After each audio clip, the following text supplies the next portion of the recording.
Welcome to the Huberman Lab podcast, where we discuss science and science-based tools for everyday life.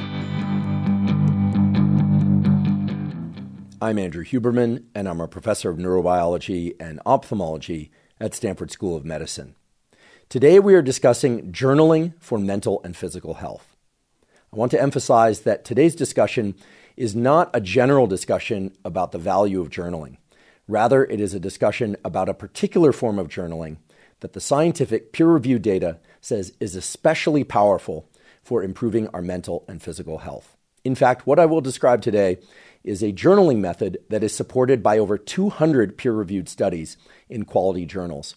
And I frankly was not aware of this journaling practice prior to researching this episode, but in researching this episode, have come to discover that this practice should easily be placed among some of the other critical so-called foundational pillar practices in terms of its impact on improving mental and physical health, including things like lowering anxiety, improving sleep, improving immunity to things like colds, flus, etc., as well as reducing the symptoms of autoimmune disorders such as arthritis, lupus, and also providing some relief for fibromyalgia, which is a condition of excessive pain. The particular journaling method and protocol that I will describe has also been shown to improve various metrics of everyday living, including improved memory, decision-making, and on and on and on. So much so that, again, I was very surprised that I had not heard of this particular journaling method. One would think that if such a powerful method existed, that everyone would know about it. But it turns out that this particular journaling method has been somewhat cloistered within the fields of psychology and psychiatry. It's not that nobody was aware of it. In fact, I learned about it for the first time from our Associate Chair of Psychiatry at Stanford University School of Medicine, my colleague and collaborator, Dr. David Spiegel, who, as some of you may know, has been featured as a guest on this podcast previously. And upon hearing about it, I decided to explore the primary research, that is, the studies that demonstrate the power of this particular journaling method, and was absolutely blown away by the positive impact this particular journaling method can have. What's wonderful about it, you'll soon discover, is that it takes a relatively small amount of time. In fact, it's something that you could do during the course of 1 week or even across 1 month and then never do again. And the data say that it would still have lasting positive benefits both for body and mind. So while it's rare to feature one particular protocol as an entire Huberman Lab podcast, that is indeed what I will do today. It is important that we go into some depth about the specific protocol because there are some important details that everyone should know if they want to apply it and make it as effective as it can be. And in addition to that, we'll talk about some of the underlying science that's been published explaining why and how this protocol is so effective for mental and physical health. Before we begin, I'd like to emphasize that this podcast is separate from my teaching and research roles at Stanford. It is, however, part of my desire and effort to bring zero cost to consumer information about science and science-related tools to the general public. In keeping with that theme, I'd like to thank the sponsors of today's podcast. Our first sponsor is LMNT. LMNT is an electrolyte drink that has everything you need and nothing you don't. That means plenty of electrolytes, sodium, magnesium, and potassium, and no sugar. The electrolytes are absolutely essential for the functioning of every cell in your body, and your neurons, your nerve cells, rely on sodium, magnesium, and potassium in order to communicate with one another electrically and chemically. LMNT contains the optimal ratio of electrolytes for the functioning of neurons and the other cells of your body. Every morning, I drink a packet of LMNT dissolved in about 32 ounces of water. I do that just for general hydration and to make sure that I have adequate electrolytes for any activities that day. I'll often also have an LMNT packet or even 2 packets in 32 to 60 ounces of water if I'm exercising very hard and certainly if I'm sweating a lot in order to make sure that I replace those electrolytes. If you'd like to try LMNT, you can go to drinklmnt.com/Huberman to get a free sample pack with your purchase. Again, that's drinklmnt.com/Huberman. Today's episode is also brought to us by 8 Sleep. 8 Sleep makes smart mattress covers with cooling, heating, and sleep tracking capacity. I've spoken many times before on this podcast about the fact that getting a great night's sleep really is the foundation of mental health, physical health, and performance. One of the key things to getting a great night's sleep is to make sure that the temperature of your sleeping environment is correct. And that's because in order to fall and stay deeply asleep, your body temperature actually has to drop by about 1 to 3 degrees. And in order to wake up feeling refreshed and energized, your body temperature actually has to increase by about 1 to 3 degrees. With 8 Sleep, you can program the temperature of your sleeping environment in the beginning, middle, and end of your night. It has a number of other features like tracking the amount of rapid eye movement and slow wave sleep that you get, things that are essential to really dialing in the perfect night's sleep for you. I've been sleeping on an 8 Sleep mattress cover for well over 2 years now, and it has greatly improved my sleep. I fall asleep far more quickly, I wake up far less often in the middle of the night, and I wake up feeling far more refreshed than I ever did prior to using an 8 Sleep mattress cover.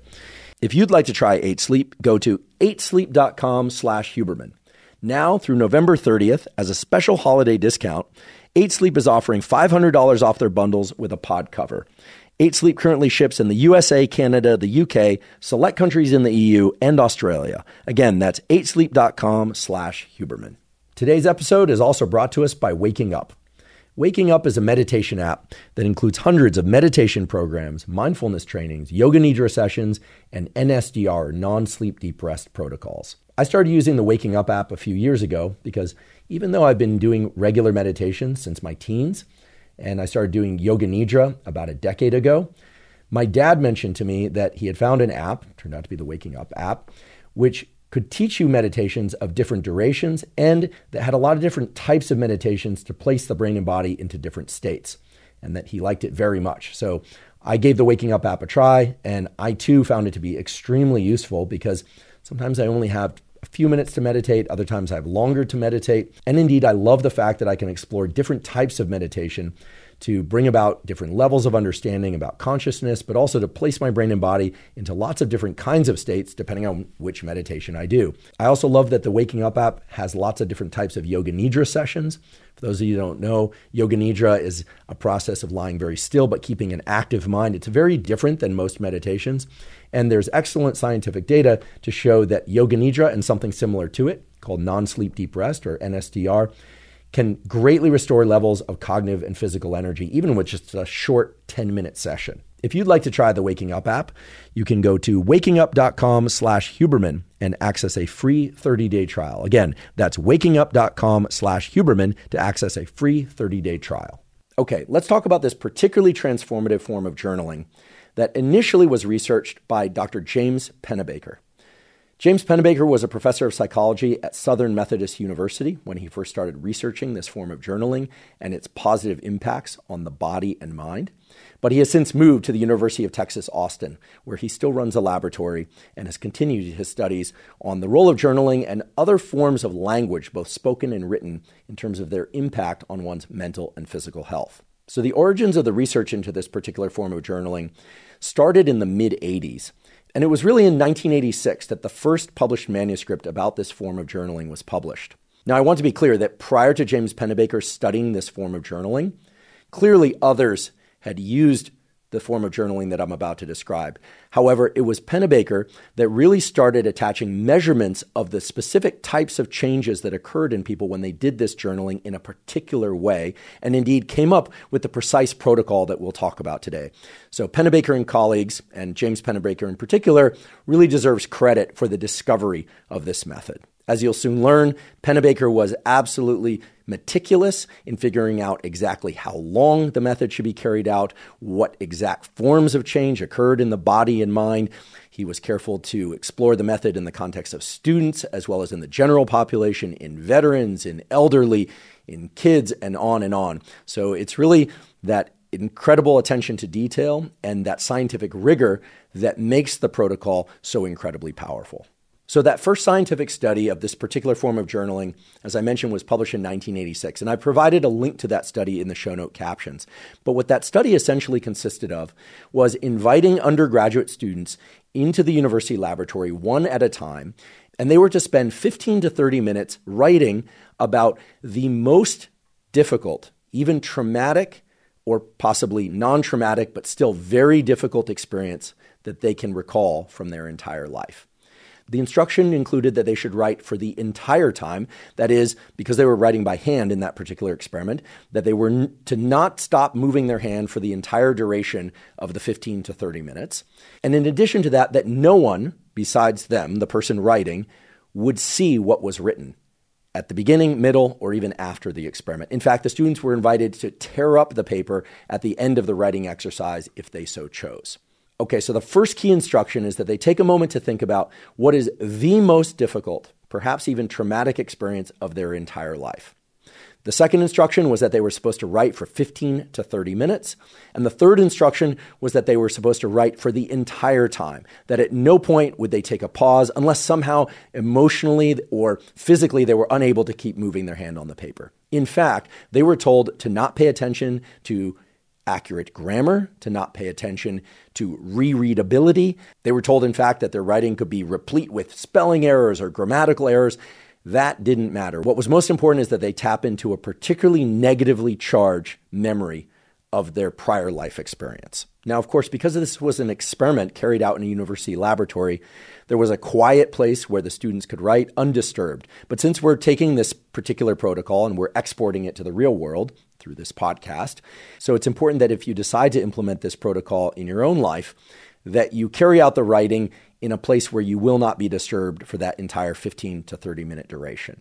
It's also important that you know that even though that first 1986 study was done having students write out these memories by hand with a pen and paper or a pencil and paper, there have been many subsequent studies that have explored whether or not the pen and paper was particularly important, and it turns out it's not.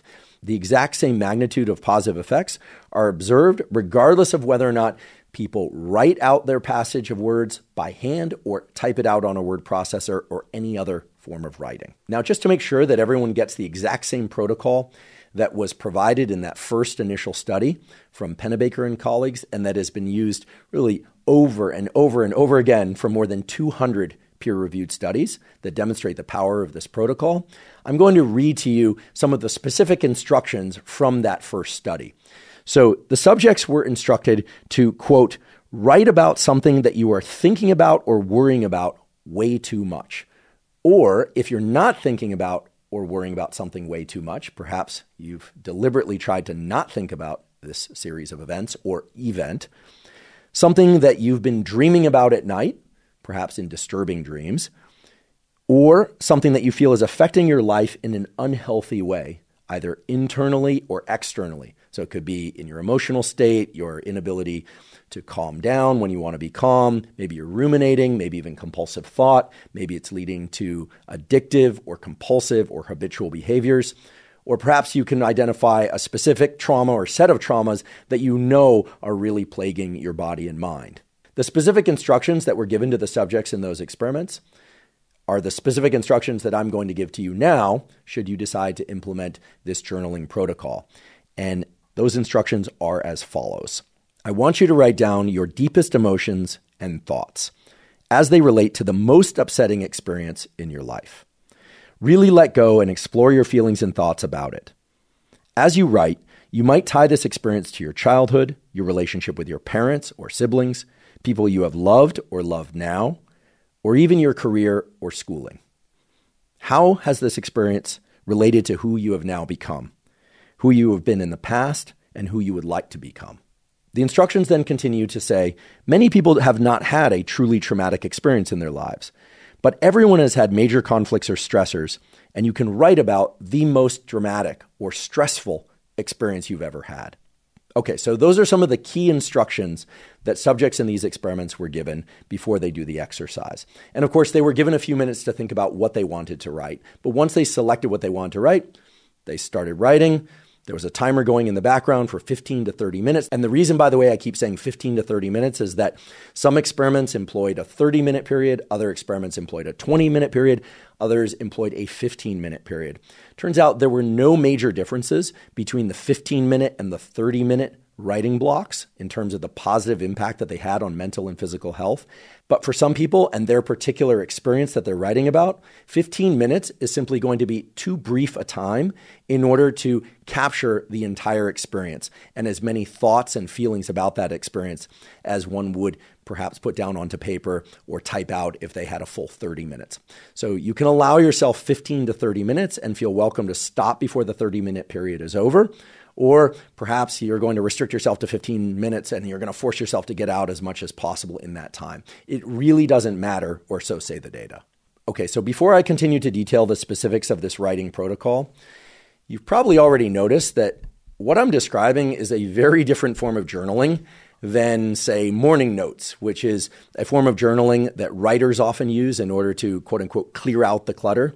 This is a process of sitting down and writing down in stream of consciousness whatever's on your mind for the first 5 to 15, maybe even 30 minutes every morning as a way to sort of clear out your mental processes and get ready for the day, perhaps a day of other forms of writing or other activities entirely.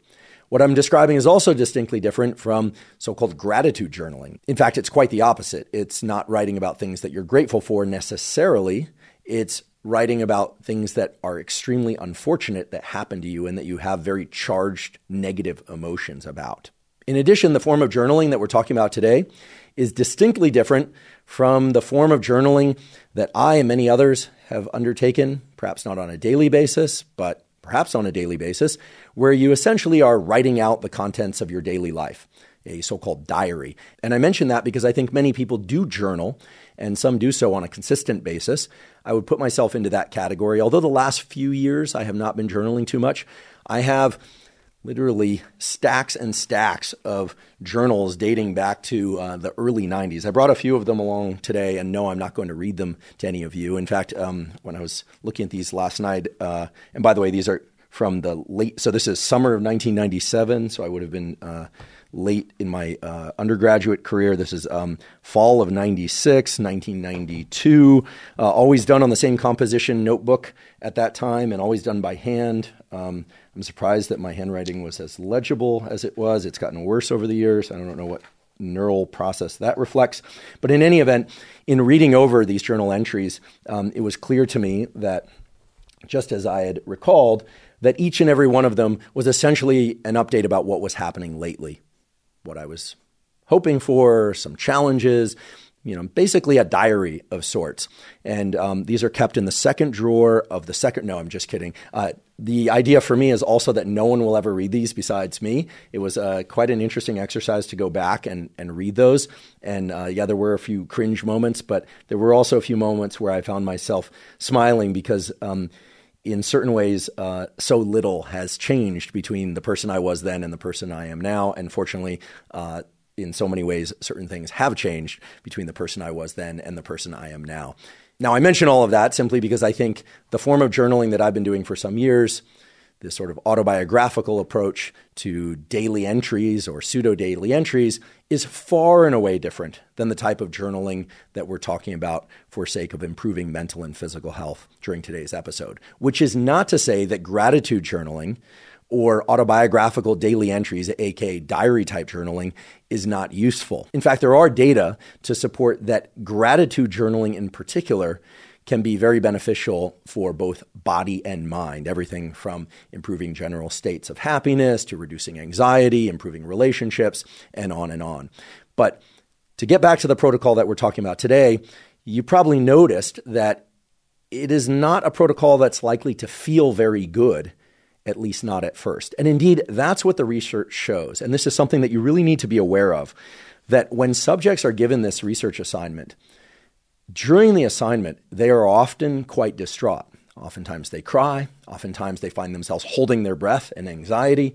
Oftentimes they'll finish that 15 to 30 minute writing block and they'll feel as if they had run a mental marathon.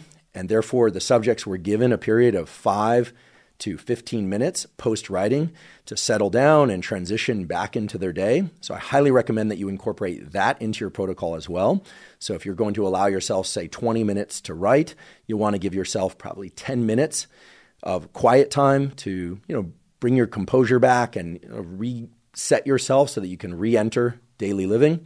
Because the writing that you're going to do for this particular protocol is designed to tap into very negative, if not the most negative, experiences of your life. And so that's something to be taken seriously, and it's an entirely unreasonable expectation that you could write about something as difficult as the most difficult experience in your life and then simply pivot and go back into everyday life right away. So you'll want to designate a time of day or night, perhaps, when you can do this writing and still allow yourself some time to, settle down your autonomic system, return your breathing to normal.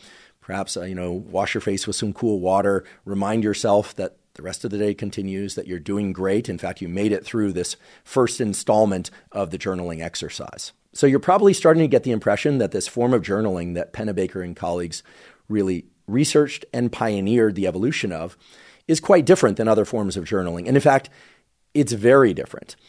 I've already told you that the idea is to sit down and write for 15 to 30 minutes, write continuously, write about something that really to you is one of the most, if not the most difficult experiences of your life. In addition to that, for this form of journaling to be most effective, that is to bring about the greatest positive shifts in mental and physical health, you're actually going to write about that exact same thing 4 times. Now, the way that that was initially researched by Pennebaker and others was to have the same person, of course, write about the same experience 4 times on 4 consecutive days for 15 to 30 minutes each. So students or people from the general population or veterans were literally coming into the laboratory and sitting down and writing about the most difficult experience of their life that they could recall for 15 to 30 minutes on one day, and then again on the next day, and then the next day, and the next day. So much of the data on this particular journaling method reflects that 4 consecutive days of 15 to 30 minute writing bouts of the most difficult experience that you can recall. However, there have been variations on this protocol such that people selected 1 day per week, and it doesn't even have to be the same day, like every Monday. It could be Monday of one week and then Wednesday of the next week and so on, such that you write only 1 day per week about the most difficult experience you can recall. And then you write about that same difficult experience 1 week later, and then again 1 week later, and then again 1 week later across the course of a month, or any 4-week period for that matter. Now, I don't know about you, but when I hear that I'm going to need to write about the most difficult experience of my entire life that I can recall for even 15 minutes, let alone 30 minutes, let alone 2 times, and here we're talking about 4 times, perhaps even on 4 consecutive days, that actually speaks to some intensity, some demand. In fact, I find myself kind of leaning away from that experience a little bit. But as we'll talk about later, that's exactly the point of this type of exercise, which is that we are harboring these stories, these experiences, and in some cases, partial recollections, and in another case, detailed recollections of the difficult thing that happened to us, perhaps even the most difficult thing that happened to us. And those narratives exist in our nervous system. These are not necessarily traumas, as we talked about before, although they can be traumas. Now, we hear a lot about trauma, and these days people call all sorts of things trauma and traumatizing and say that they've been traumatized by this or traumatized by that. There's actually a specific definition of trauma that was provided by Dr. Paul Conti, who, as some of you know, is a medical doctor and psychiatrist. He's been a guest on this podcast, first to talk about trauma. He wrote an excellent book about trauma. I provide a link to that book in the show note captions, by the way. And he and I did 4 episodes of the Huberman Lab podcast, a so-called guest series, specifically aimed at mental health, what it is, how to build mental health, specific protocols. And Dr. Paul Conti is really, truly a world expert in trauma. And he defines trauma as any experience or experiences, plural, that modify our brain and neural circuitry, so it could be brain or body or both, such that we do not function as well emotionally, behaviorally, or cognitively going forward from that experience. Okay, so not everything constitutes a trauma, but many things do.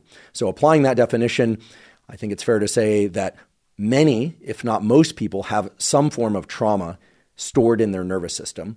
And other people perhaps don't have such traumas, but everyone has had stressors. In fact, I think it's fair to say that everyone has had major stressors in their life, provided that they've lived it all.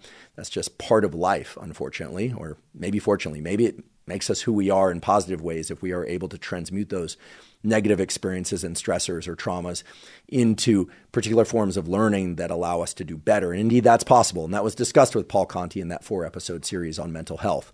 But the particular form of journaling that we're talking about today was really designed to have people focus on those difficult experiences. And then for 4 episodes total, yes, total, There's no ongoing every week, or, it's not like having to seek out sunlight every morning and getting sunlight in your eyes or trying to get the best possible night's sleep at night, like I'm always encouraging people to do. This is really a short-term protocol, but it's one that is indeed very intense. Okay, so along those lines, that deliberately journaling about a particularly distressing experience or set of experiences is likely to bring some degree of, sadness, anxiety, frustration, anger, perhaps other emotions as well. It's important that you know some of the data that have been collected about this journaling protocol. One of the more important features of this protocol is that when people do it, they tend to bin out into two different groups. And these two groups have been described as low expressors and high expressors.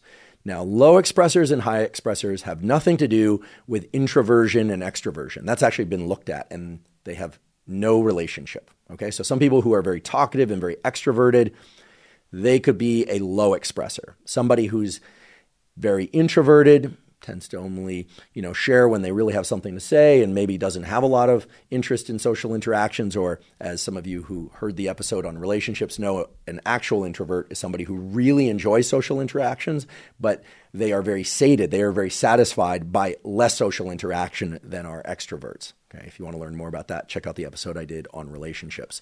But in any event, when people sit down to do this exercise, and when they consent to having their writing analyzed, and when they undergo a number of other different tests, it turns out there are two different groups that segment out. The first are these low expressors. The low expressors tend to use less descriptive language in their writing.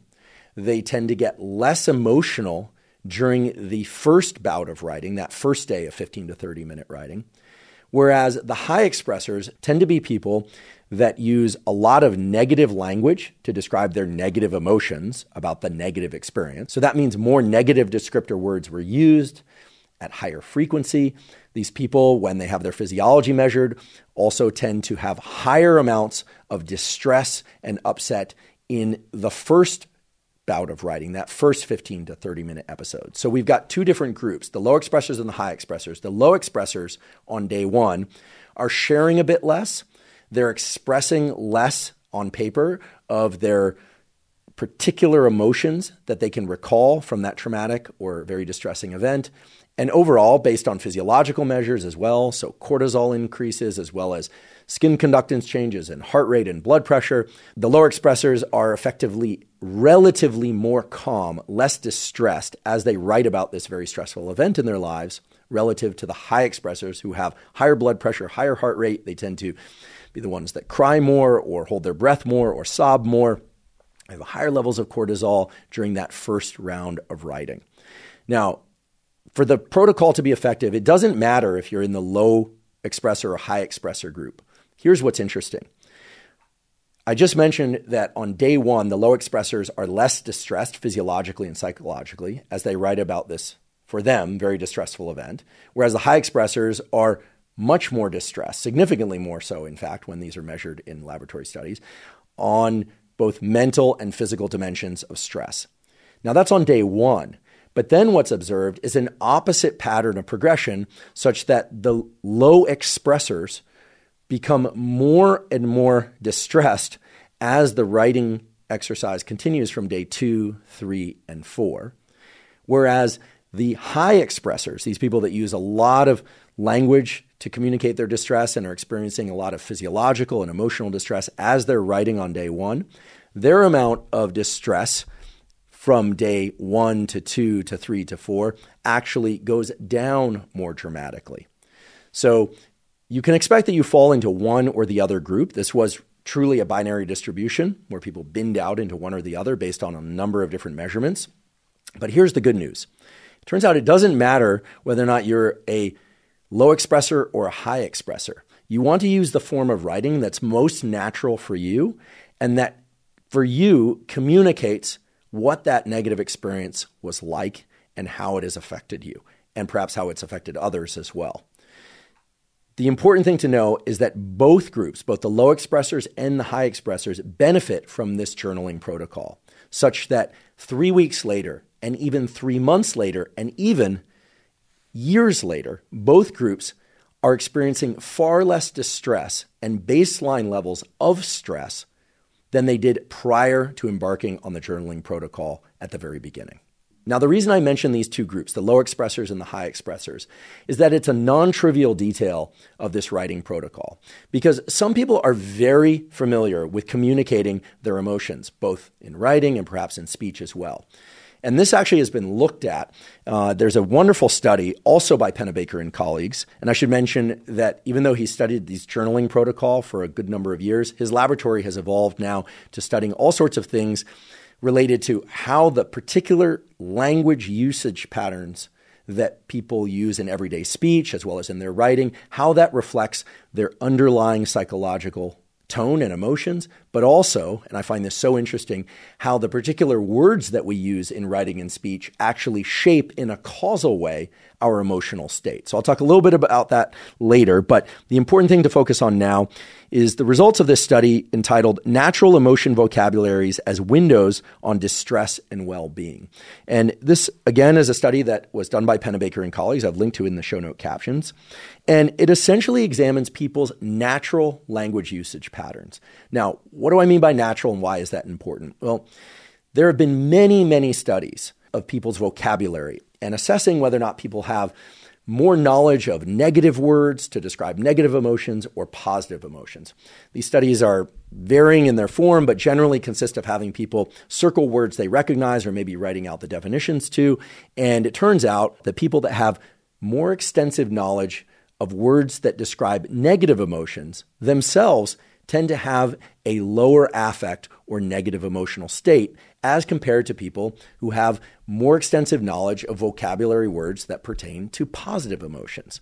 So a crude example of what I just described is somebody that has fairly limited knowledge of words that describe positive emotional states. So perhaps they recognize the word happy, they recognize the word ecstatic, they recognize the word joyful, but they have a fairly limited word set that pertains to positive emotions. Whereas by comparison, this is always relative within the same person, right? By comparison, the person knows 4 times more words that pertain to a negative emotional state. Okay? In general, those people tend to be more depressive, tend to have higher levels of anxiety and so forth, as compared to somebody where the reverse pattern is true, where they have knowledge of far more words that pertain to positive emotional states as compared to negative emotional states.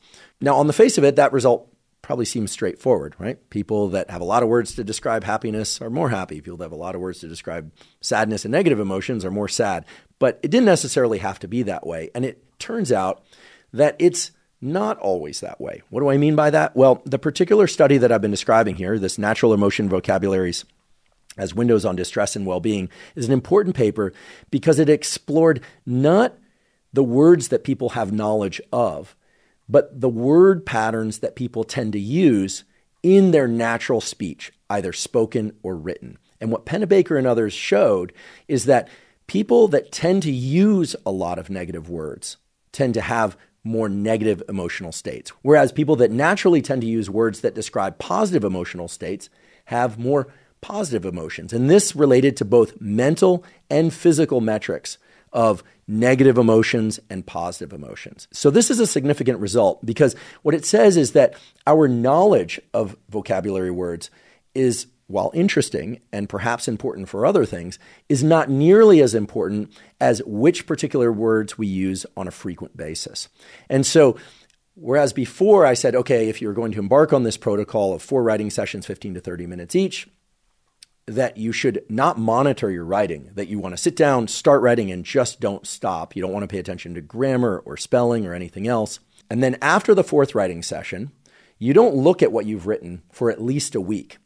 But then a week or more later, you go back and you read what you've written, paying careful attention to the number of words that you use that reflect a negative emotional or affect, as it's sometimes called, state in the first versus the second versus the third versus the 4th journal entry. Now, this might seem a little bit detailed and reductionist for protocol that we would discuss on this podcast. Here, we're really talking about you doing your own data analysis of self.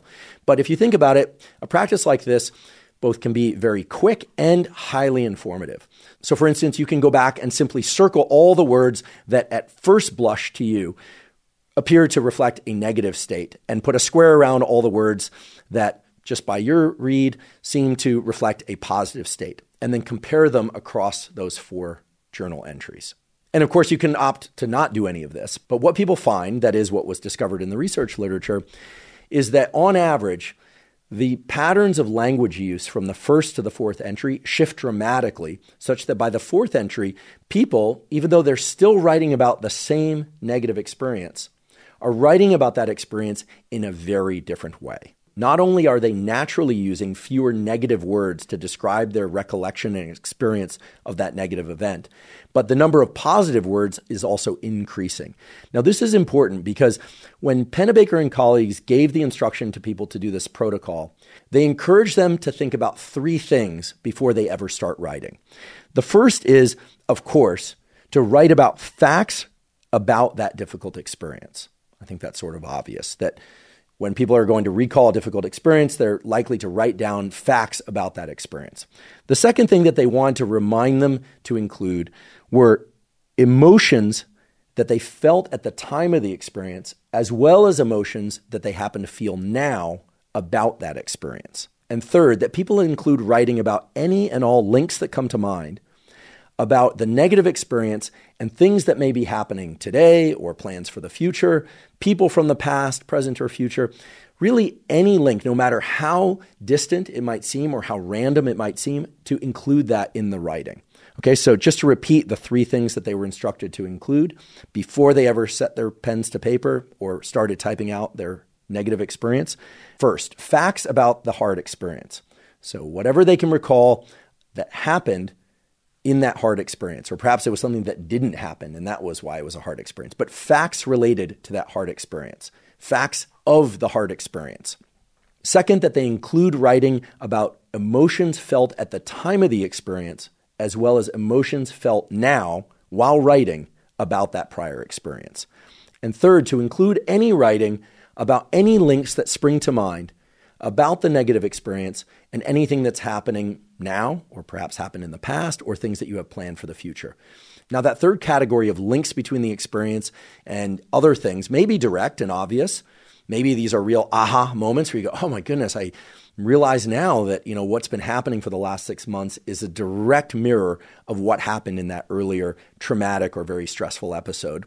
Or perhaps the links are more opaque. Maybe the link is, I don't know why, but I keep thinking about this one experience that I had, and I keep thinking about this one person, and I don't know how they're linked. That's fine. Put those down on paper. You could even draw a diagram. But I should mention it is important that you try to the best of your ability to write things out in complete sentences. Again, they don't have to be perfect grammar or even pseudo-perfect grammar. The spelling can be off. Your handwriting can be a mess. Although if your handwriting is truly a mess, it might be hard to read later. By the way, folks, my older sister always teases me that my handwriting is frozen in the 3rd grade. I actually would like to show her my journal entries. My handwriting was actually quite a bit better than it is now, which basically speaks to some degree of cognitive decline for me. But in any case, the point is that this 3rd category of establishing links between the prior negative experience and whatever else is an important component of the writing protocol. So whatever it takes to include those links, they are worth including.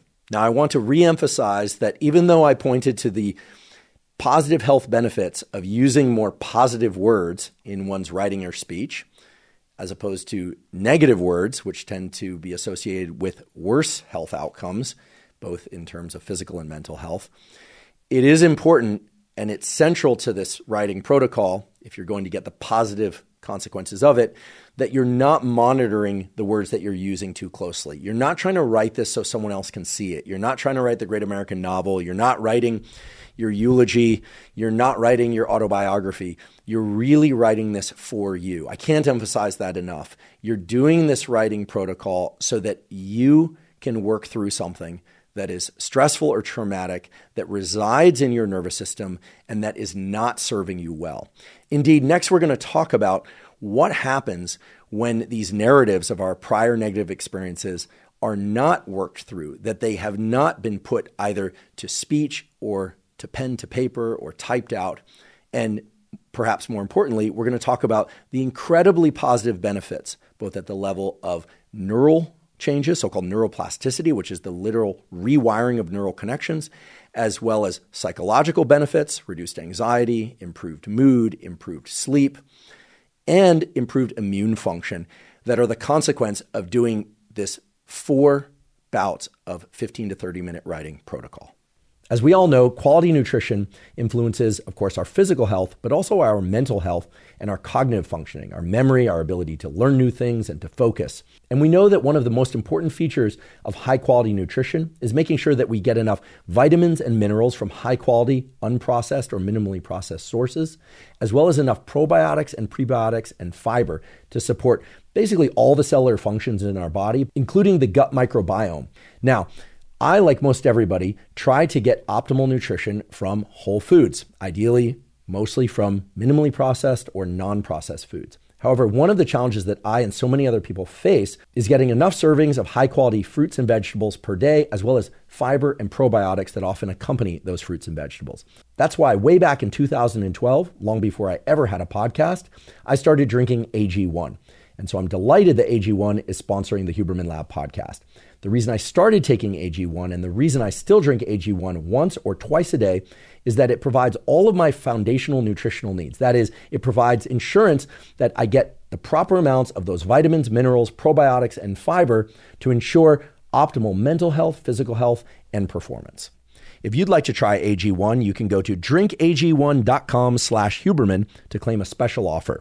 They're giving away 5 free travel packs plus a year's supply of vitamin D3 K2. Again, that's drinkag1.com/Huberman to claim that special offer. Okay, so let's talk a little bit about the positive mental and in particular physical changes that occur in people that do this writing exercise.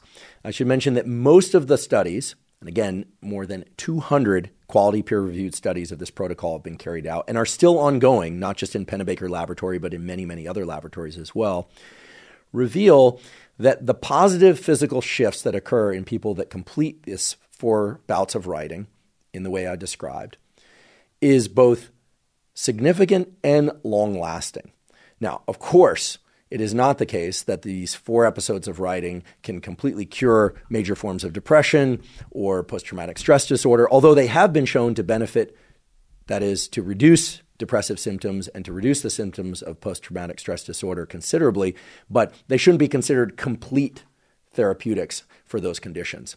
However, they have been shown to significantly improve many other health metrics, and I alluded to some of these at the beginning of today's episode.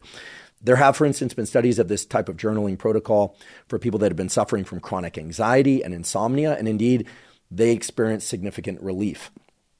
As well, people who have suffered from arthritis, people who are going through cancer treatment, people who have lupus, which is an autoimmune disorder, report significantly improved symptoms, not necessarily cured from those conditions, but significantly improved symptoms as a consequence of doing this writing protocol.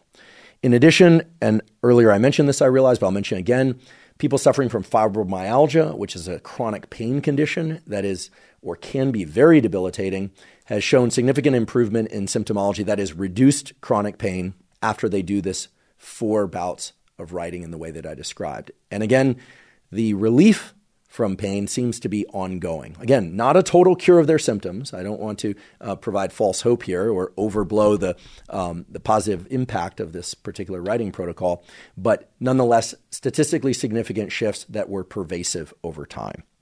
In addition, people suffering from IBS or irritable bowel syndrome have achieved some significant degree of relief of their symptoms relative to people who also have irritable bowel syndrome, but who do not do the exact same protocol that we're talking about today.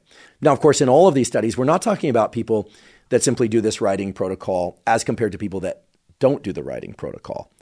Pennebaker and others, of course, are excellent scientists, and so they provide adequate control conditions. The control conditions, in most cases, were to have people also do 15 to 30 minutes of writing, but to do journaling in the more conventional manner of autobiographical report of what they've been up to lately or what they plan to do. In fact, very much like my journal entries from college and in the years subsequent to that. So it's important to understand that what we're talking about today is a journaling protocol, which seems somewhat conventional, but the exact protocol is highly unusual, as we've been talking about throughout today's episode.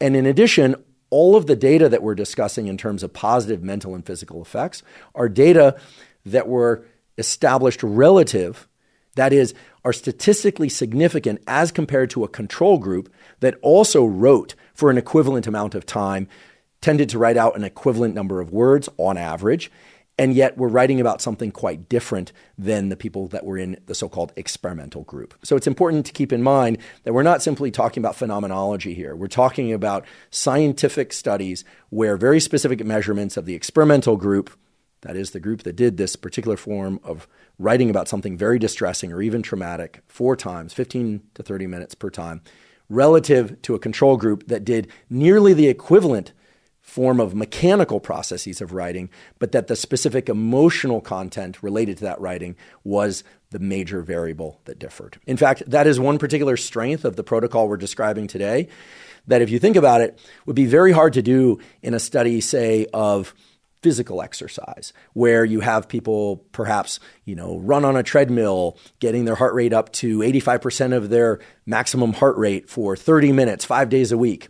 You would expect that that group, compared to a group that did nothing, would experience significantly greater shifts in positive health metrics like lowered blood pressure, certainly not during the exercise bout. During the exercise bout, you can bet that their blood pressure and heart rate went way, way up, but that, of course, afterwards they would adapt to that exercise by having a resting heart rate that was lower than any group that did nothing or that walked on a treadmill. But it's actually very hard to think about a control group that would provide real equivalents of time spent and effort spent, but that would differ only on one variable, which would be heart rate. You could probably come up with something, but it'd be very difficult to do. Whereas in the studies that we're talking about during today's episode, essentially everything was the same, right? People are still writing, they're still sitting, they're still doing it for the same amount of time. It's simply that the content of the writing is different at the level of the emotional tone of the subject that they're writing about, which I find both exciting and personally quite motivating to do the sort of protocol that I've described today, because it leads to such dramatic shifts in health across a huge range of dimensions, both in people suffering from certain conditions and people who are not suffering from certain conditions. And then the question becomes why? What is actually happening at a physiological level that can explain all of these incredible psychological and physical positive shifts that occur? Okay, so as with any protocol that's shown in many, many studies, again, here more than 200 peer-reviewed studies, to have positive effects on mental health or physical health, you can imagine that there's going to be a constellation of positive effects that occur that can explain, say, the improvement in autoimmune conditions, or the improvement in anxiety, that is a reduction in anxiety, or the improvement in sleep patterns. It's not going to be just one thing. However, there are some general categories of physiological changes that have been observed in people that do the particular protocol we're talking about today that I think can explain a great number of the mental and physical shifts that occur.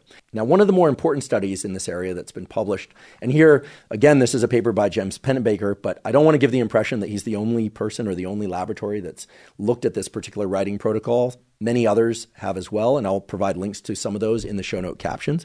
But this particular study I'm about to describe explored how the disclosure of traumas or the writing out of very stressful experiences can impact immune function at the level of specific cell types of our immune system that are challenged in a way that mimics the sort of challenge we would experience if we were to be exposed to a bacteria or virus. Now, without getting into a detailed lecture about immunology, and by the way, I did an entire episode of the Huberman Lab podcast about immune function in the brain some years ago, and you can find that by going to hubermanlab.com. Just put immune system into the search function. It will take you to that episode and to any timestamps of other episodes where I touch on the immune system or protocols related to immune brain function. In the meantime, this particular study is very interesting and worth highlighting because what they did was to essentially have people do the exact same protocol that we've been describing throughout today's episode, but they also included blood draws from the subjects in those experiments, and they collected that blood from subjects both before and after the writing episodes. In fact, they took the blood 15 weeks prior to the study and again 6 weeks into the study. Okay, now keep in mind that people were completing the writing exercise over the course of at a maximum 4 weeks, but they were still monitoring these subjects in terms of their psychological and physical health after the final writing exercise. That was a key component of essentially all of the studies of this particular protocol. They'd assess people before they did the writing assignment, they assessed people during the writing assignment, and they assessed people often long after the writing assignment was completed, even years after the writing assignment was completed. So in this particular experiment, they're drawing blood 15 weeks before and 6 weeks into the study. 6 weeks into the study is after all of the writing, that is the 4 bouts of writing, have been completed. They also divided subjects in this study into people that were so-called high disclosers. So these are people that revealed a lot about their particular traumatic or stressful episode in their writing, and people that were low disclosers. They also included a control group, and the control group was essentially as I described before. It consisted of people that also were doing journaling for the equivalent amount of time as people that were in the experimental group, but that were not writing about a traumatic or stressful experience. Now, the basic takeaway of this study is as follows. They take the blood. They are able to isolate from the blood something called T lymphocytes. T lymphocytes are an essential component of your immune system. These are cells that many people describe as white blood cells. They are manufactured in the bone marrow, which I still find amazing, right? We think of bone as just these hard components of our body and our skeleton that allow us to be upright and to be rigid and to move about and, not be, jelly-like. But indeed, in the center of the bone is marrow, and the marrow itself is performing an important physiological role, many roles, in fact, one of which is to create these T lymphocytes or white blood cells. They actually are born of the bone marrow, but then they mature in a structure called the thymus. The thymus is an organ that sits essentially behind your sternum, and it's there that the cells that originate from the bone marrow are matured into what are effectively white blood cells, which are essentially cells that go out and combat infections, bacterial infections, viral infections, even fungal infections. Now, they combat infection not alone, but in collaboration with other immune cell types that you can learn about, again, in that episode that I did about the immune system and the nervous system, if you choose to go listen to it. And even if you don't, here's what you need to know about this study. In this study, what they found is that when they took the blood from these subjects, isolated those T lymphocytes, and then challenged those T lymphocytes with something that mimics an infection, and they did that with something called concanavalin A. Concanavalin A is what's considered a mitogen. It's something that activates T lymphocytes, and it activates what are called natural killer cells. Now, that's a lot of detail for sake of this episode. Basically, what the concanavalin A is doing is it's mimicking an infection, but in this particular study, this is all being done on T lymphocytes that have been collected, they're put into a dish, and then they're exposed to different concentrations, going from low to medium to high of that concanavalin A, mimicking a low-grade, moderate, or severe infection. And what they observed in this study is remarkable. I mean, to me, this just still blows my mind. People that did this 4 bouts of writing protocol experienced greater degree of T lymphocyte activation from the concanavalin mitogen challenge, which mimics infection, than did people who wrote about something that wasn't stressful or traumatic. Now, that itself is pretty striking if you think about it. I mean, we're talking about a writing exercise that generates an emotional state versus a writing exercise that does not produce as negative or intense an emotional state. And we're talking about a significant effect on the immune system or the mobilization of immune cells in response to an immune challenge. In addition to that, however, they observed that high disclosers, that is people that really poured themselves into this writing protocol, experienced a greater degree of immune activation, that is a fighting off response to this mitogen, concanavalin A, than did people that were low disclosers. So this really speaks to the fact that the intensity of the emotional state during the writing exercise is having a significant impact on the immune system at the level of something as basic and yet as powerful as how much deployment of immune response there is to an infection. Now, the field of so-called psychoneuroimmunology has been around for more than 30 years. In fact, if you don't apply standard definitions to that field, it's been around for thousands of years. But really, it's only in the last 10 years or so that scientists and physicians, at least standard scientists and physicians, have started to really adopt the understanding and really apply to their studies and their clinical practice this firm idea that the body and mind are linked in this way, that emotions can really shape our physical responses, and that physical responses also can shape, of course, our mental responses. Now, I'm not trying to be disparaging at all of traditional science or medicine. It's just that until recently, these fields have existed more or less as silos. People that studied bodily organs versus people that studied the brain. People that studied emotions and psychology versus people that studied the immune system. And there's been some crossover, but by and large, it's been very siloed. Now, I mention this because if you look into the history of why James Pennebaker and colleagues started exploring this particular pattern of journaling, it actually relates to his own personal experience. And I don't want to spend too much time on this, but it's worth mentioning that Pennebaker has actually spoken about and written about in, by the way, an excellent book that I've linked to in the show note captions, where he talks about his experience in suffering pretty severely from asthma as a child, and that asthma was seasonal. And yet, at some point later in his life, because he had certain relatives visiting him in his new home location, that his asthma would come and go as a consequence of interacting with certain members of his family independent of season.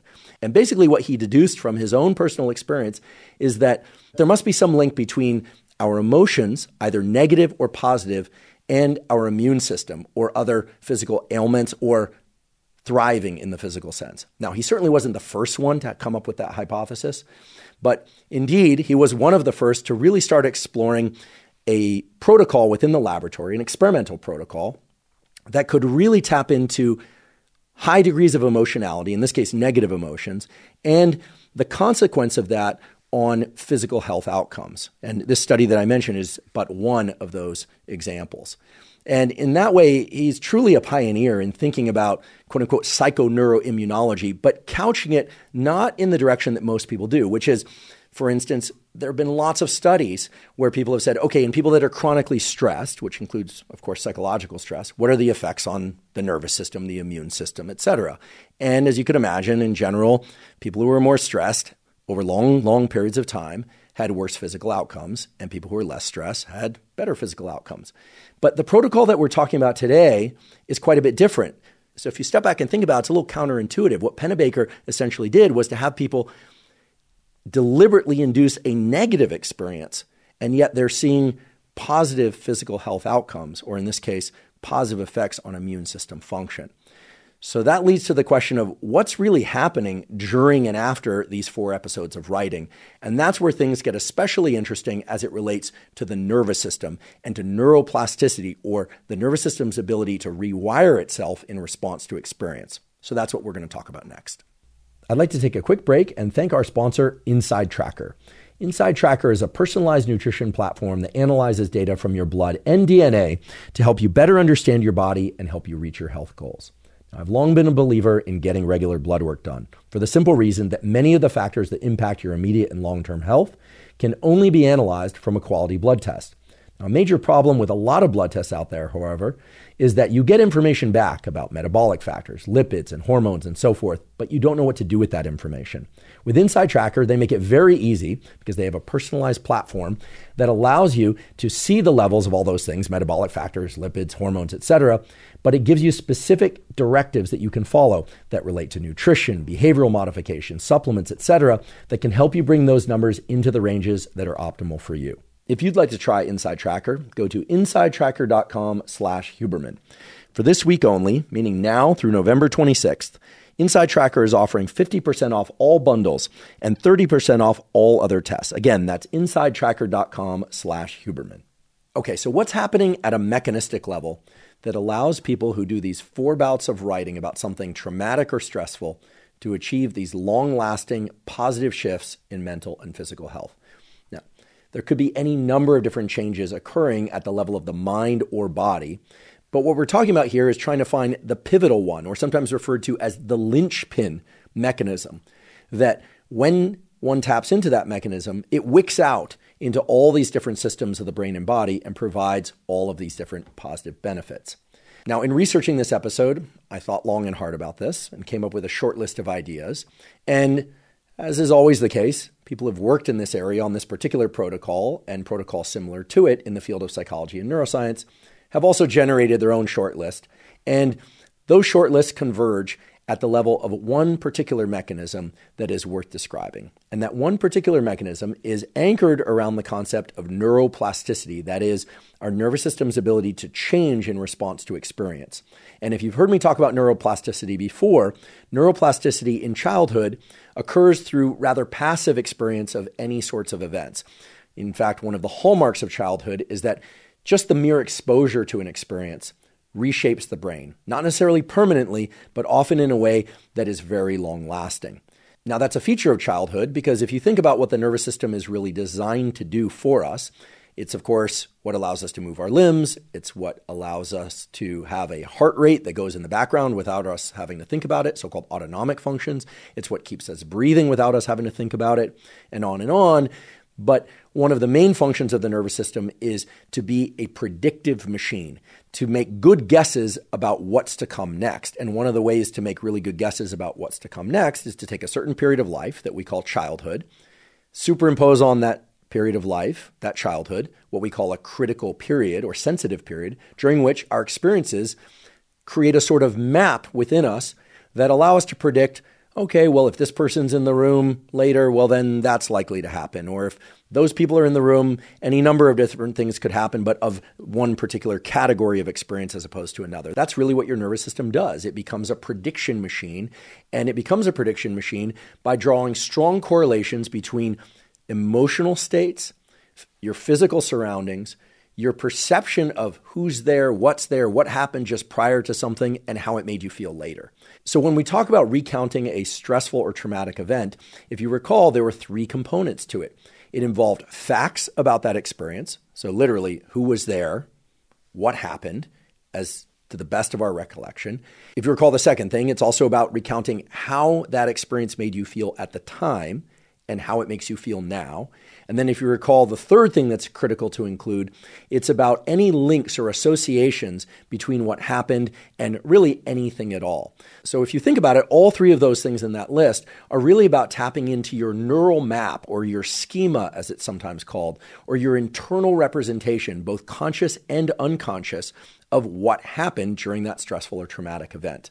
Now, a hallmark feature of traumas, as well as a hallmark feature of addictions, as well as a hallmark feature of compulsive behaviors or negative habitual behaviors, and negative habitual states like chronic stress, anxiety, the sorts of things that trigger insomnia, the sorts of states of body that trigger immune compromise and give us autoimmune or other types of immune system challenges, are that a certain component of our nervous system, and our brain in particular, are less engaged than they normally would be in the healthy condition. Now, I want to be clear that in any one of these conditions, whether or not it's irritable bowel syndrome or it's fibromyalgia or it's chronic anxiety or depression, there are many, many different brain centers and networks, that is, stations within the nervous system of the brain and body that are involved. I really want to emphasize this. There's no one location in the brain, for instance, for fear or anxiety. It's always a network phenomenon, the relative activation of different brain centers at different times and so on. But with respect to thinking about traumas and stressful experiences, we have to ask ourselves, what is it about the emotional states and all the mapping, the representation around those emotional experiences that would somehow impact our immune system, like our thymus of all things, or our bone marrow? Or conversely, what would it be about a stressful experience that would impact our heart rate that would somehow then also change our brain? So the mechanism that seems to be a sort of smoking gun of sorts, that is the mechanism that really does seem to be at least one of those linchpin mechanisms, is that when we experience very stressful or traumatic experiences, our prefrontal cortex, the neural real estate that's just behind our forehead, which has several different subdivisions, in fact, is reduced in its overall levels of activity, and other areas of the brain that sometimes are referred to as the limbic areas of the brain, although if we were to be more accurate than that, the modern neuroscience really refers to these as subcortical structures. They aren't necessarily limbic structures per se, although they can include components of the limbic system. So they can include things like the hypothalamus, so this dense collection of neurons that resides over the roof of your mouth that's involved in things like aggression or temperature regulation, sleep-wake cycles, and so on, as well as structures that perhaps you've heard more about, such as the amygdala, which is involved in threat detection, but other structures as well, all of which are subcortical. Now, those subcortical structures can be compared in a fairly general but still accurate way to the prefrontal cortex, which is involved in contextual planning, involved in assessing outcomes. If I do A, what will happen? If I do B, what will happen? The prefrontal cortex is also associated with our self-concept of our identity, who we are, what we are about, what we value, what motivates our decisions to do or to not do things. So I don't want to create any false impressions that the prefrontal cortex is somehow a more evolved structure than the subcortical and limbic structures, but in some sense it is. It's involved in more quote unquote sophisticated functions, or at least functions that involve us really thinking and being able to place a coherent narrative of what happened in the past, what's happening now, and what's likely to happen in the future if conditions A, B, or C happen to arise, okay? So that's a very brief top-level contour lesson in prefrontal cortical function and comparing it a bit to some subcortical and limbic structure functions.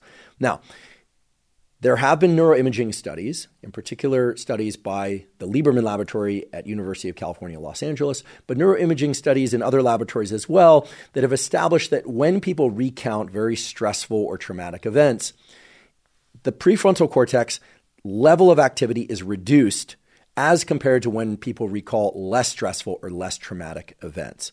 In addition to that, those subcortical structures ramp up their activity when people recall traumatic events, at least at first. Okay, this is very important. What I'm about to tell you is that the repeated visiting of stressful and traumatic events in a structured way, or even in a pseudo-structured way, as is the case when people first start journaling about that stressful or traumatic event on day one, when it tends to be a pretty unstructured narrative. That's actually been shown in the literature. And then over the course of that second and third and fourth writing bout, people not only shift the sort of language that they use to describe their feelings in that event, as we talked about earlier, but the degree to which there's a more coherent narrative placed on the structure of that writing increases with each subsequent bout of writing. And this is very important because what we're really talking about here is people going deeper into their recollection of the experience, not remaining at such a superficial level. And two things are happening. Even though they're going deeper into this very distressing event, they're perhaps even experiencing heightened levels of distress, right? If you recall back to earlier in the episode when I talked about people who tend to be on the low disclosure end of things, they're not very verbose, they don't tend to use a lot of emotional words, and early on, they're not sharing too much about this experience, and over time it increases, whereas the other group decreased the level of emotionality with each subsequent writing bout. But in each case, the coherence of the narrative, that is, the degree to which the narrative takes on a story-like structure, increases from the first to the fourth writing bout. And this is very important because what we're really talking about here is increasing the amount of truth-telling, the honesty around the experience. And when we say honesty, I'm not talking about any prior debate or ongoing debate about what happened during those experiences. Remember, when people do this protocol, you're recalling what happened. What were the facts in your mind? What were the facts? What happened? What didn't happen perhaps is relevant too, but what happened? Second, how did it make you feel? That's something that you are uniquely qualified to answer factually because only you can really know how you feel. Sometimes it takes some effort to think into how you feel, to really get a clear sense of how you felt and how you feel, but only you can report that factually. No one can dispute that. Those are your feelings, and that's part of what you're writing about.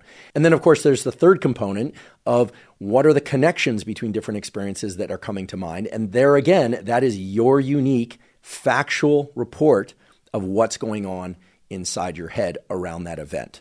Okay, so what we're talking about here is an exercise in writing that, yes, is distressing, but that we know, based on neuroimaging data, over time is increasing the baseline levels of activity in certain key areas of the prefrontal cortex. And that we know is associated with improvements in the symptomology around trauma and other stressful events. Now, it's extremely important to highlight this truth-telling component and the fact that your truth about these experiences is indeed your truth. And it's such a key component of the writing exercise. So what we're looking at here is a situation where the event or events that happened actually happened. There's no changing that. But your narrative about those events is vitally important in terms of how you experience either ongoing distress from or relief from those events. And in sort of a counterintuitive way, reporting those events in a way that initially is very stressful, or that can be stressful in any number of those different 4 writing bouts, over time provides relief from that stress. So why do I say counterintuitive? Well, you could say, okay, well then does distress itself cause changes in the prefrontal cortex that are positive? No, in fact, the opposite is true. We know that being under conditions of duress or stress or trauma reduces activity in the prefrontal cortex. And here we're saying recalling that trauma and stress in ways that are highly emotional and negative is actually increasing ongoing activity in the prefrontal cortex. And indeed, yes, that is the case. So how could that be? During development, neuroplasticity is a passive process. Whatever we are exposed to changes our brain in a way that allows us to more reliably predict the future, right? That's one of the key functions of the brain. But as an adult, meaning from age 25 onward, and really that's not a strict cutoff, could be late teens, maybe 19, all the way up to, say, age 120, which we think is perhaps the maximum lifespan that humans could possibly reach. We don't know. Most people don't reach 120, but let's say from 19 all the way up to 120, we know that neuroplasticity is created when the nervous system goes into states that are atypical as compared to our normal waking states. And one of the key triggers for neuroplasticity is when we have high levels of the so-called catecholamines, dopamine, epinephrine, and or norepinephrine in our brain and body.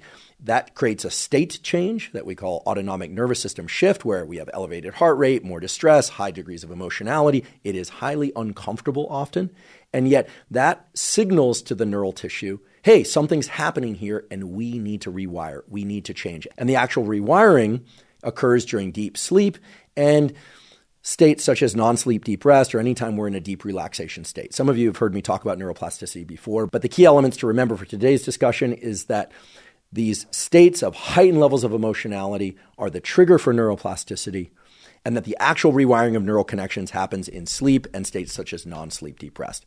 So if we were to be completely logical, we would sit back at this point and say, okay, here's a protocol in which we deliberately make ourselves stressed out again about a very stressful or traumatic event. And yet, even though that stressful or traumatic event at first created problems for our mental and physical health, by revisiting it and triggering that stressful experience again 4 times in a lot of detail, somehow it's giving me relief from that experience. It's creating positive mental and physical shifts. I mean, how could that be? How could it be that the negative experience on the one hand creates problems, and then on the other hand, recreating that negative experience relieves those very same problems? There's something completely illogical about that framework, right? Well, here's where things get really interesting. There have been 2 separate collections of work in the psychology and neuroscience literature in the last 10 years, which have focused mainly on 2 concepts. The first concept is that extremely stressful and traumatic experiences, because they induce a relative reduction in the activity in the prefrontal cortex, divorce our mind from creating a coherent structural narrative about what happened during those particular episodes. And in doing so, create a sort of confusion about responsibility. Now, there's a whole discussion to be had about this, and we will have that discussion in a future episode of the podcast about how trauma is actually mapped within the brain and body. There are a lot of theories about this, right? Sometimes we hear that it's all mapped within the body. Sometimes we hear it's all mapped within the brain. Turns out, as is almost always the case, it's both. But there does seem to be both neuroscience-based and psychology, both clinical and research psychology-based evidence for the idea that when people experience very stressful and traumatic events, that the representation of those events is somewhat fractured in the sense that people, by not talking about them, by not creating a coherent narrative around them, start to form false correlations between the kind of stress that they create in our body and mind when we think about them, and a confusion about what happened, a confusion about why we feel terrible when maybe we weren't the perpetrator, or create a sort of lack of coherence between our bodily state and what we're thinking, especially because we're not the perpetrator, right? Here we're talking about traumas and stressful things that happened to us. Maybe we were participants in that by virtue of our circumstances, but when we talk about traumas, what we're really talking about are things that we would have never elected to do otherwise, Okay, so I don't want to be too abstract about this, but again, within the neuroscience and psychology understanding of trauma and stress, it seems that there's a lack of coherence about the narrative. There's also a mismatch between the bodily state and thoughts about that experience.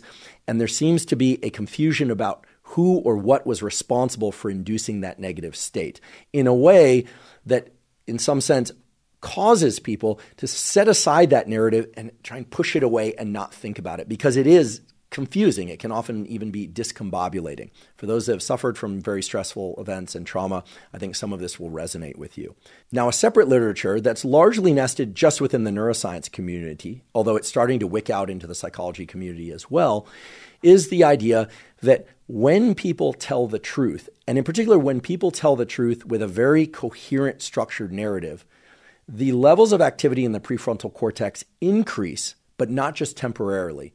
That is, that there's neuroplasticity of these prefrontal cortical structures, which are both involved in generating coherent narratives, but are also involved, and this is super important, that are also involved in regulating the activity of those subcortical structures like the hypothalamus and limbic structures. In other words, that when we can increase our understanding of an event, when we can understand why certain emotions arose, what our role in it really was, what others' roles in that particular event were, well then, by increasing the activity of the prefrontal cortex, it's better both in that moment and going forward to regulate the activity of these other subcortical structures. And I think one of the more impressive experiments within that whole field of linking prefrontal activity to truth-telling is an experiment that was published a few years ago in the Proceedings of the National Academy of Sciences entitled Increasing Honesty in Humans with Non-Invasive Brain Stimulation.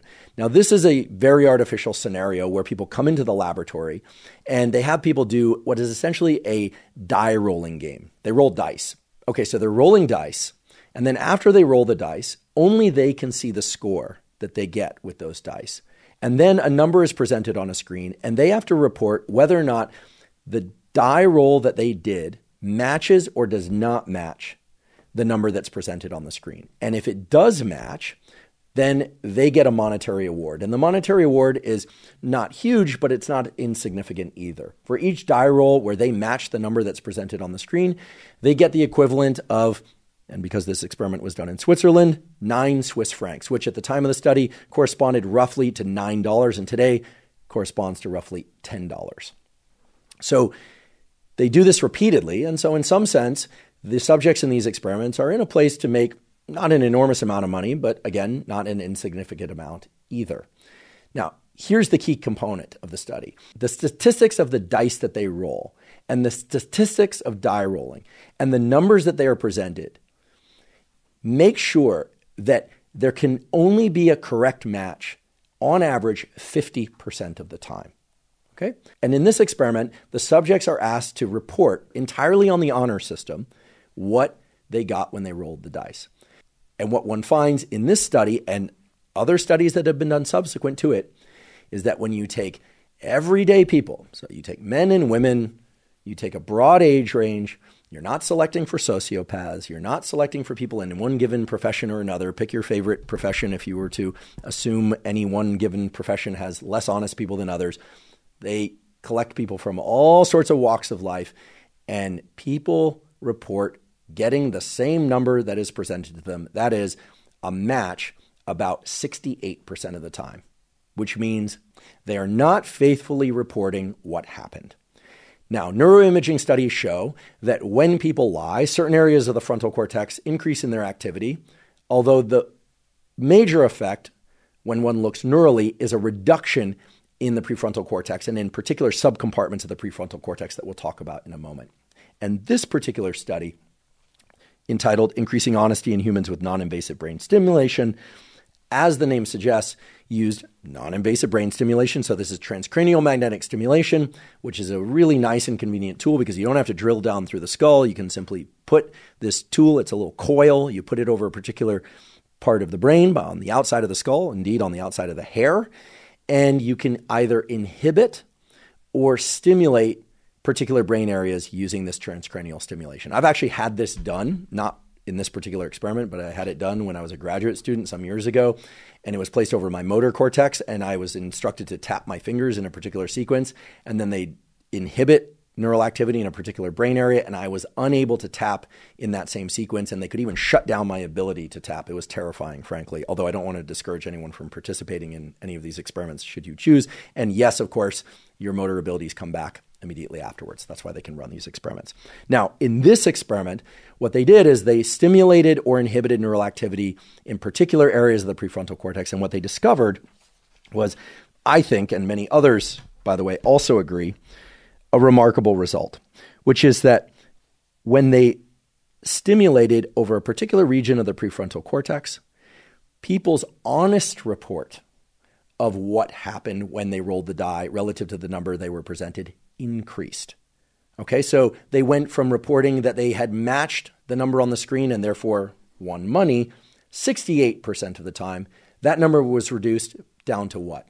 Down to 50% of the time. In other words, this stimulation of the prefrontal cortex took dishonest people, even though they were, should we say, mildly dishonest or dishonest only in certain conditions. There, we're getting into judgment calls, and I don't want to do that, and made them truly honest. They faithfully represented reality when a particular area of the prefrontal cortex, and that area, by the way, is the dorsolateral prefrontal cortex, was activated.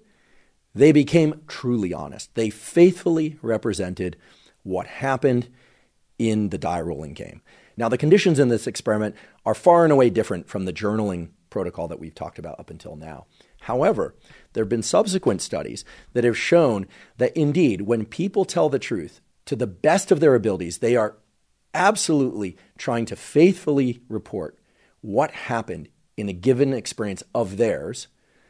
Activity in the prefrontal cortex goes up, and it persists afterwards. There is indeed neuroplasticity of the prefrontal cortex.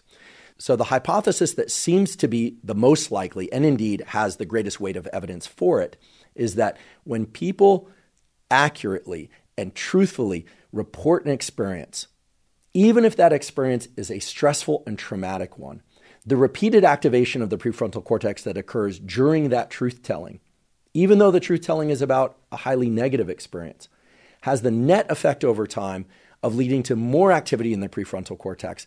And that has a sort of runaway positive effect in the sense that it creates a more coherent framework and understanding of the stressful thing that happened, right? So all that discombobulation and that lack of coherent story that then leads to lack of coherence in terms of one's autonomic function, so underlying stress and confusion about who's responsible, that does seem to be resolved, or at least partially resolved. And the prefrontal cortex, of course, doesn't harbor one area just for faithful, accurate reporting of traumas and stressful events. That very same area, that dorsolateral prefrontal cortex, is responsible for faithful reporting of all sorts of other things.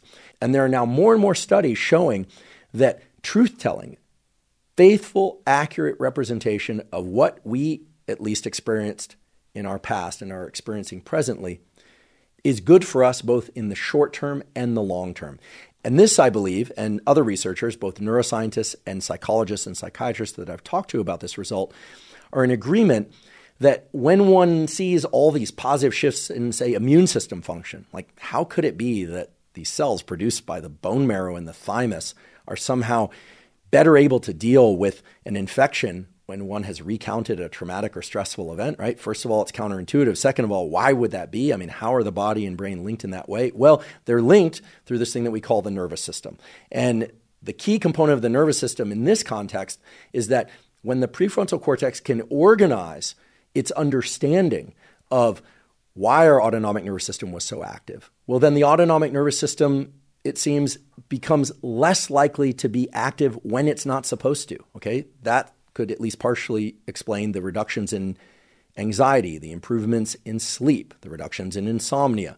And because the nervous system and the immune system are in direct communication. This often isn't discussed, but not only does the immune system impact the brain, but the brain has networks, literally neural circuits, that innervate structures like the spleen, like the thalamus, that can communicate with the bone marrow, right? This isn't science fiction. This is really the case. In fact, there was an article that just came out in the journal Nature this month, and I'll provide a link to it in the show note captions, which is finally starting to acknowledge that, yes, while these fields of immunology and brain science and psychology have existed as disparate silos up until now, it's oh so clear that the nervous system is the connection between all these different components of brain and body. And so while it might seem counterintuitive that a writing protocol of the sort that we've been talking about today could positively impact the immune system, or that a writing protocol of the sort that we are talking about today could positively impact things like fibromyalgia symptoms, well, it makes perfect sense, really, when we start to think about the prefrontal cortex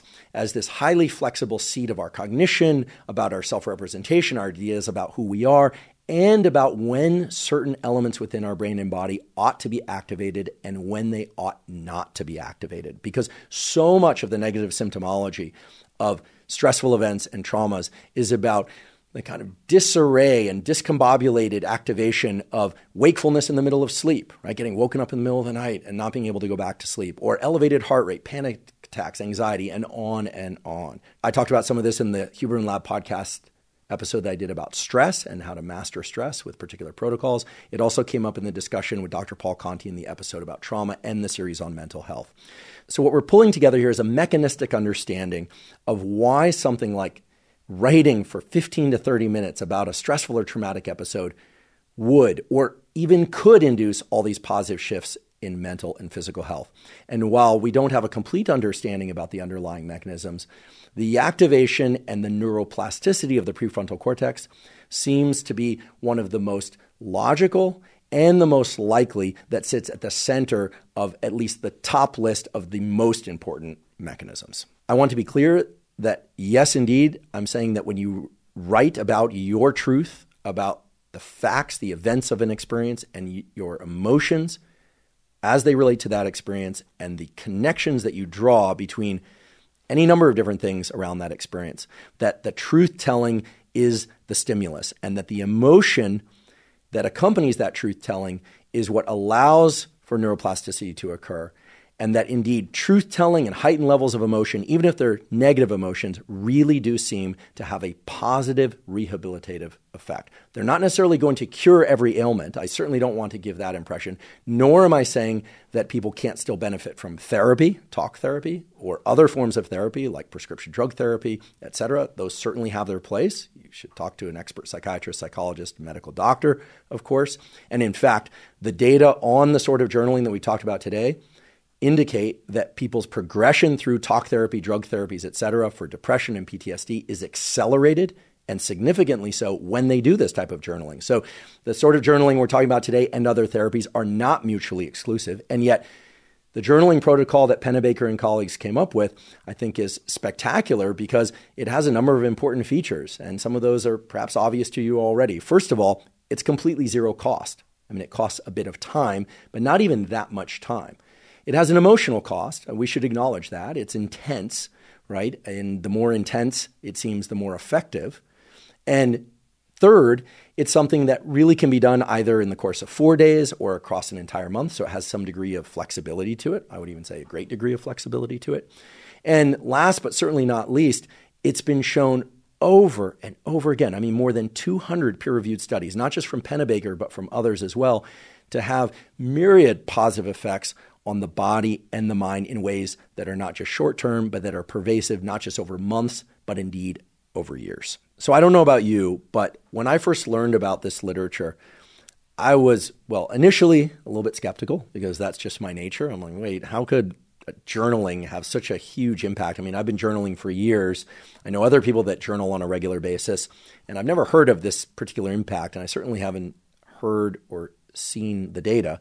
But when I started looking at the data, I thought, oh my goodness, like, how come I haven't heard about this? And I don't really have an answer for that, although I will say that Pennebaker and others, I think, were very early in their merging of mind and body states, although the initial studies weren't really focused on mind and body. All the emphasis on immune system and brain and neuroscience, that actually came later. So I think one of the reasons we haven't heard about this particular form of journaling is that, frankly, it's nested within the academic literature.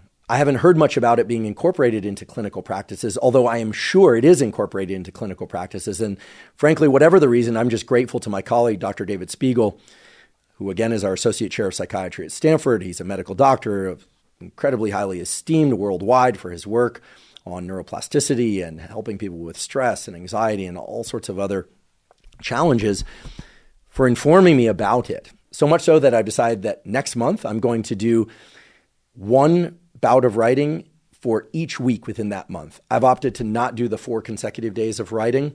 To me, just personally, that seems a bit too intense. It's not the time commitment, it's the emotional commitment of placing myself into close proximity of some really challenging, stressful, maybe even traumatic memories day after day after day for 4 days. Personally, I don't want to do that. Other people might opt to do that in tighter succession and do the 4 days in a row.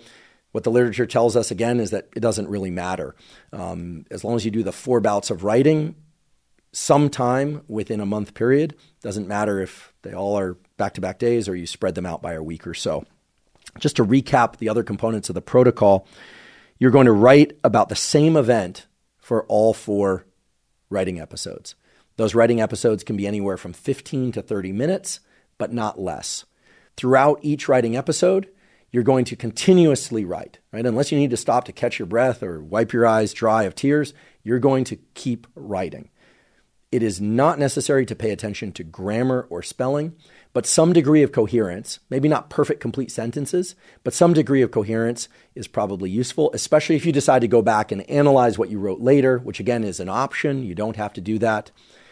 But if you do want to do that, you're going to go back and circle the negative words, that is the words that you perceive to be negative, and you're going to square the words that are positive. And if you like, you can also reread them and see whether or not, as was observed in the studies that we described, there was an increase in the amount of coherence about the topic or the event that you wrote about. Keep in mind that for each of the 4 bouts of writing, you want to include both facts about the events, facts about how you felt and or feel about those events now, and third, any associations whatsoever that happen to come to mind about those events, emotional states, people in your life, anything past, present, or future. That third category of things to include is really open to you for anything you want to include. The only requirement for it to be included is that it's true for you. Keep in mind also that this writing protocol is for you. It is not necessarily to be shared.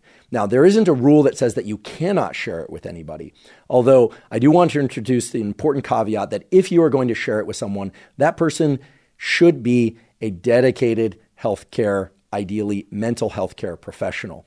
Because there are data that suggest that when we write about traumatic and stressful events, while it can be very beneficial for us, it can actually be traumatic or challenging for people that we read it to. Now, there's huge variation around that statement. Certainly, many of you probably know friends or family members or other trusted ones that you can talk to that would be able to hear about your stressful or traumatic experience and not be traumatized by it. However, it does seem that the listener can experience trauma and negative symptoms, such as challenges sleeping, distress, etc., by hearing about very stressful events that have occurred to others. Okay, this is third-hand trauma or observational trauma, it's sometimes called. So if we were to adhere to the protocol as it was used in the various studies that form the basis for what we're talking about today, we would say that you are writing about something that is for your eyes only. In fact, you are welcome to tear up or delete the document afterwards. And certainly you would want to store it in a safe place so that it's not going to fall into hands of somebody that you wouldn't want seeing the contents of that writing. The other thing to keep in mind is that while it's been demonstrated over and over again that over time these bouts of writing lead to improvements in mental and physical health, as we talked about earlier, it is very normal and in fact quite likely that one will feel pretty activated in the negative sense, that one will feel somewhat low, depressed, angry, sad immediately after finishing one of these bouts of writing, especially if you fall into the high expressor category. So it's important that, as we mentioned earlier, that you have a buffer of time after which you complete the writing before moving into your other day's events. I also just personally wouldn't recommend that you do this writing exercise just prior to trying to go to sleep at night if the experience is especially stressful or traumatic. And by definition, the writing exercise focuses on stressful and traumatic events. So keep that in mind as well. And then as a final point, but certainly a significant one, is to keep in mind that if this writing protocol is creating in you significant enough amounts of stress, either psychological or physical, that you simply don't want to do it or that it's impeding other areas of life, by all means, just stop. Okay, there was very little, if any, data within the papers that I read that indicated that people had to be removed from the study for this reason. But keep in mind that we're talking about purposefully delving into stressful or traumatic experiences and writing about them in some detail. So it stands to reason that some people might not be able to tolerate that. And I want to strongly request that before anyone embark on this writing protocol, that you ask yourself whether or not you are indeed prepared to deal with the emotional state that might accompany faithful, accurate recollection of what happened, what you felt, and any links or experiences a full 4 times across the protocol. I also see no reason why you couldn't do this protocol for something that wasn't the most stressful or traumatic event in your life, but rather take your first pass at this protocol with something that was very stressful, maybe even traumatic, but perhaps not the most traumatic event, as a way of sampling whether or not it's for you. In fact, I plan to do that. In reviewing the literature and preparing for today's episode, I wrote down 2 things, possibly 3, that I would want to write about. And then I rated them 1 through 3, one being the most stressful, perhaps even traumatic, the other being less stressful, and the third the least stressful of the 3, and decided to go with writing about the second in that list, that is the moderately stressful, aka traumatic event, as a way to first wade into this protocol. But I will adhere to the protocol. I'm going to write about that same thing 4 times as opposed to switching from one event to the next midway through the protocol. So I am going to adhere to the protocol. I'll certainly be happy to get back to you and let you know how it goes. I invite you, if you like, to embrace this protocol, to try it. We've provided links to the literature that supports this protocol. Again, it's very rare, perhaps the first time that I've ever done an entire podcast episode about a single protocol or to formulate an entire podcast around a protocol. But frankly, I don't look at this protocol from Pennebaker and colleagues as just a protocol. I look at it as an entire body of literature that includes a center of massive data that all seem to point in the same direction, which is that writing about something very stressful or traumatic for 15 to 30 minutes, 4 times, either on consecutive days or separated out by a week between each of those 4 writing sessions, can produce long-lasting positive effects on mental and physical health. And to me, that's a protocol that is simply too valuable to overlook and simply too valuable to not share with you. If you're learning from and or enjoying this podcast, please subscribe to our YouTube channel. That's a terrific zero-cost way to support us. In addition, please subscribe to the podcast on both Spotify and Apple. And on both Spotify and Apple, you can leave us up to a 5-star review. Please check out the sponsors mentioned at the beginning of today's episode. That's the best way to support this podcast.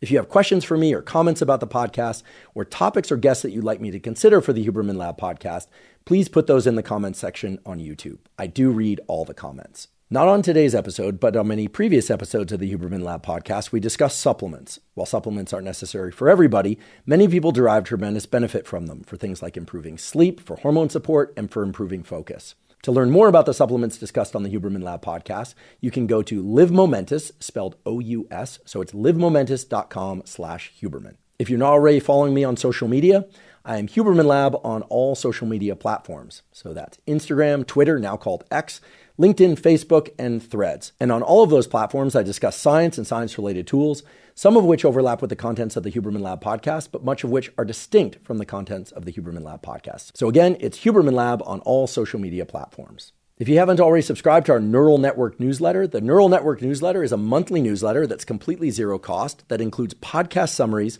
as well as toolkits. Toolkits are brief PDFs that describe protocols for things like neuroplasticity, for improving your sleep, for dopamine regulation, for exercise, flexibility, and on and on. Again, all completely zero cost. To sign up for the Neural Network newsletter, you simply go to hubermanlab.com, go to the menu tab, scroll down to newsletter, and put your email there. You'll receive an email, and if you approve, you'll start receiving the monthly newsletter. Again, it's completely zero cost, and I want to point out that we do not share your email with anybody. Thank you for joining for today's episode, where we discussed a journaling protocol that has been demonstrated in the scientific literature to significantly improve mental and physical health. And last, but certainly not least, thank you for your interest in science.